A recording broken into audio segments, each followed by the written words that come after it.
Spirit talked about this acceleration of energy, this emotionally charged space. And here we speak that the energy is gaining momentum, and this is a positive omen.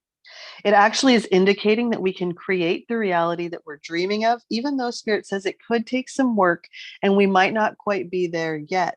But this is a time of energies rising up, and Spirit says these emotions are building too. The question to ask ourselves, where do we want to go? In what manner do we want to enjoy and undertake this journey? We're encouraged to work smarter, not harder right now.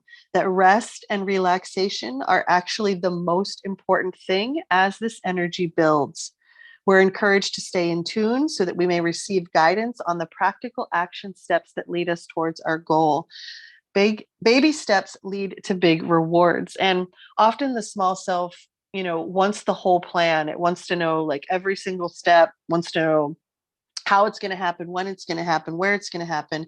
And we don't really have the luxury of that in this unknown space that we are in, but we will always be given the next right action. And one right action after the other, these are the baby steps that lead to these big rewards. So we're staying in tune so that we can receive the guidance on the practical action steps toward our goal, and to know that we're headed in the right direction and that we're already on the right track. There is a situation in our lives right now, Spirit says, which is full of potential, and our dreams have the availability to come true. And Spirit is acknowledging here that we may have had setbacks so many times over that we may be feeling low self-confidence or low self-worth about these dreams coming true.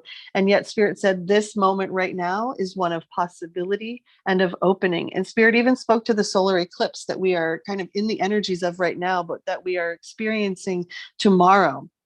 And so know that we really are in this moment of possibility and opening. And yet there may be more effort required to bring our desires to fruition. We're being challenged to ask ourselves, are we still committed?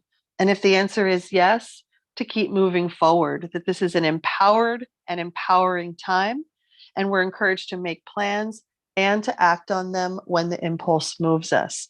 And this is really important, to not move out of fear, but to move when the Spirit nudges us. And the thing about the Spirit, sometimes you're watching TV, or sometimes you're at the grocery store, or sometimes it's just plain inconvenient when the impulse comes. And yet, if we miss that, we often have to wait until that impulse comes back around again. And so, even though we are encouraged not to move out of fear, we are equally encouraged to act on the impulse when it arises, because that is going to place us exactly right place, right time in our weave, which then allows us to reap the greatest rewards.